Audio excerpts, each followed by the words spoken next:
जी students, आज हम topic पढ़ेंगे माइटोकॉन्ड्रिया। माइटोकॉन्ड्रिया जो है वो एक सेल ऑर्गेनेली है। हम जानते हैं सेल ऑर्गेनेली क्या होता है क्योंकि हम आजकल ऑर्गेनेलीज के बारे में पढ़ रहे हैं। सेल का वो पार्ट जो कि इंडिविजुअली एक फंक्शन परफॉर्म करता है उसे हम सेल ऑर्गेनेली कहते हैं। जिस तरह हमारी बॉडी के पार्ट्स हैं और वो एक स्पेसिफिक फंक्शन परफॉर्म करते हैं, इस तरह जो सेल के छोटे छोटे पार्ट्स होते हैं उनको हम सेल ऑर्गेनेली कहते हैं। सेल के अंदर जो है न्यूक्लियस होता है सेंटर में, ठीक है। ये एनिमल सेल में सेंटर में होता है, प्लांट सेल में साइड पे होता है। इसके अंदर एक ओवल शेप स्ट्रक्चर होता है जिसको हम माइटोकॉन्ड्रिया कहते हैं। ये आपको नजर आ रहा है, ठीक है। ये वाला जो है इसका, सॉरी, ये जो है एक माइटोकॉन्ड्रिया की शेप है इस तरह, ठीक है। ये सेल के अंदर पाया जाता है और ये करता क्या है, एनर्जी प्रोड्यूस करता है। अब हम देखते हैं इसे, ये डबल मेम्ब्रेन है, ठीक है। इसका स्ट्रक्चर थोड़ा सा देख लेते हैं। ये डबल मेम्ब्रेन स्ट्रक्चर है इसका, ठीक है। डबल मेम्ब्रेन, इसकी दो मेम्ब्रेन्स होती हैं, कवरिंग्स होती हैं।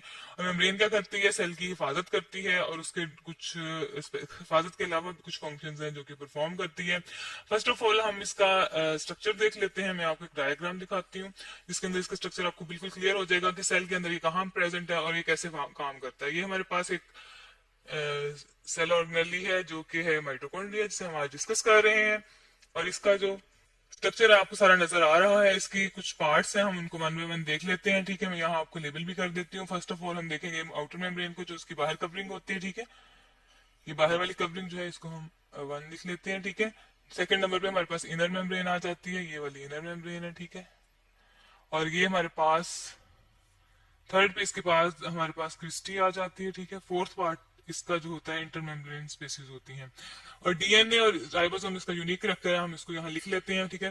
फर्स्ट ऑफ ऑल इसके पास क्या मौजूद है जी, इसके पास है आउटर मेम्ब्रेन। आउटर मेम्ब्रेन क्या करती है, इसकी अंदर वाली चीजों की हिफाजत करती है, ठीक है, प्रोटेक्शन करती है और इसको शेप भी देती है, ठीक है। माइटोकॉन्ड्रिया को शेप देती है। अब सेकंड हमारे पास क्या आ जाएगा, सेकंड हमारे पास है जी इनर मेम्ब्रेन। अब इनर मेम्ब्रेन वो चीज होती है जो अंदर की तरफ होती है, इनर अंदर वाली साइड को कहते हैं। जो अंदर वाली साइड पे मेम्ब्रेन है वो थोड़ी सी फोल्ड हुई हुई है, ये आपको नजर आ रही है इनर मेम्ब्रेन, और ये फोल्डिंग हुई हुई है, इसकी ये कर्व नजर आ रहे हैं।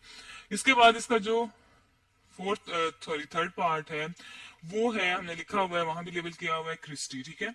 क्रिस्टी जो इसका कर्व है ना, इसको हम क्रिस्टी कहते हैं। ये क्रिस्टी होती है और इसके अंदर ये कर्व फिंगर लाइक स्ट्रक्चर बनती है, इसको हम क्रिस्टी कहते हैं। और इस यहाँ पे रिएक्शंस हो रही होती हैं जहाँ पे एनर्जी प्रोड्यूस होती है। इसके बाद हमारे पास जो इसका अगला पार्ट आता है जो कि इसका थोड़ा सा डिफरेंट, आई मीन वो तो हर स्पेसिस जो होती हैं वो इसके दरमियान में होती हैं।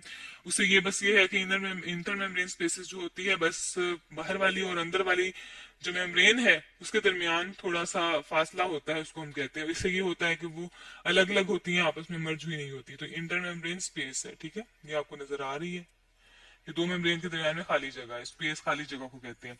इसका एक यूनिक करेक्टर है, ठीक है। मैंने आपको बताया था इसका एक यूनिक करेक्टर है। क्या यूनिक करेक्टर है कि इसके अंदर यूनिकनेस जो है, यूनिक जो इसका स्ट्रक्चर है वो ये है, हम लिख लेते हैं यूनिक स्ट्रक्चर, ठीक है। ये हमारे पास इसका स्ट्रक्चर था जो कि हमने इसके पहले मेन पार्ट्स देखे हैं। अब हम आगे इसका एक फर्दर जो इसका यूनिक स्ट्रक्चर है वो लिख लेते हैं। इसका अपना डीएनए, डीएनए क्या होता है, डीएनए जो आपको ट्विस्टेड फॉर्म में थ्रेड लाइक स्ट्रक्चर नजर आ रही है, डीएनए है। डीएनए एक जेनेटिक इन्फॉर्मेशन होती है जो कि ये प्रोवाइड करती है इन्फॉर्मेशन की ये माइटोकॉन्ड्रिया कैसा बनेगा और किस तरह का काम करेगा। ये सारी इन्फॉर्मेशन डीएनए प्रोवाइड करता है। ये हम डीएनए को नेक्स्ट चैप्टर्स में पढ़ेंगे, ठीक है। इसके बाद हमारे पास इसके पास राइबोसोम्स होते हैं। राइबोसोम्स क्या करते हैं, प्रोटीन बनाते हैं। और प्रोटीन जो होती है वो डिफरेंट फंक्शंस परफॉर्म करने के लिए बहुत इंपॉर्टेंट होती है।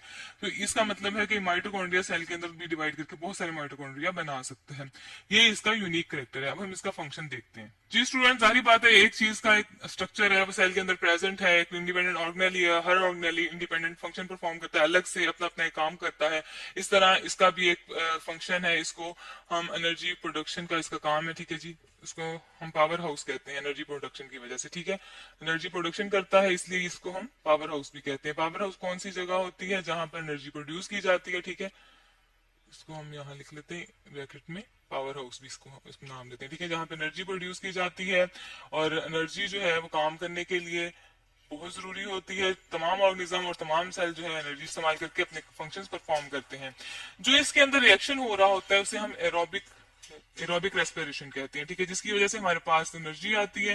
एरोबिक रेस्पिरेशन क्या होती है, हम अब इसको देख लेते हैं। एरोबिक रेस्पिरेशन में हमारे पास ये चीज है कि रेस्पिरेशन का मतलब होता है जब हम सांस लेते हैं और गैसेस जो है फूड के साथ मिलती हैं तो उसको हम रेस्पिरेशन कहते हैं। लेकिन एरोबिक का क्या मतलब होता है, एरोबिक का मतलब होता है ऑक्सीजन की प्रेजेंस में, ठीक है, यहाँ लिख लेते हैं हम, ऑक्सीजन प्रेजेंट होगी तब ये रिएक्शन होगा।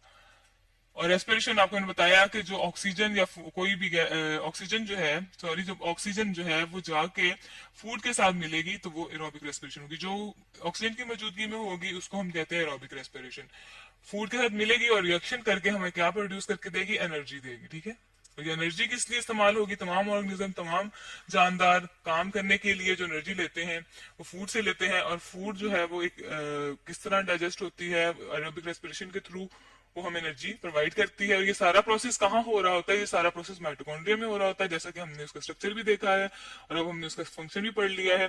माइटोकॉन्ड्रिया जो है वो डबल मेम्ब्रेन ऑर्गेनेली है और सेल के लिए बहुत इंपॉर्टेंट है, क्योंकि ये हमें एनर्जी प्रोवाइड करता है। और एनर्जी जो है हमें डेली लाइफ के तमाम काम करने के लिए बहुत जरूरी है और उसको परफॉर्म करने के लिए हमें एनर्जी की बहुत जरूरत होती है।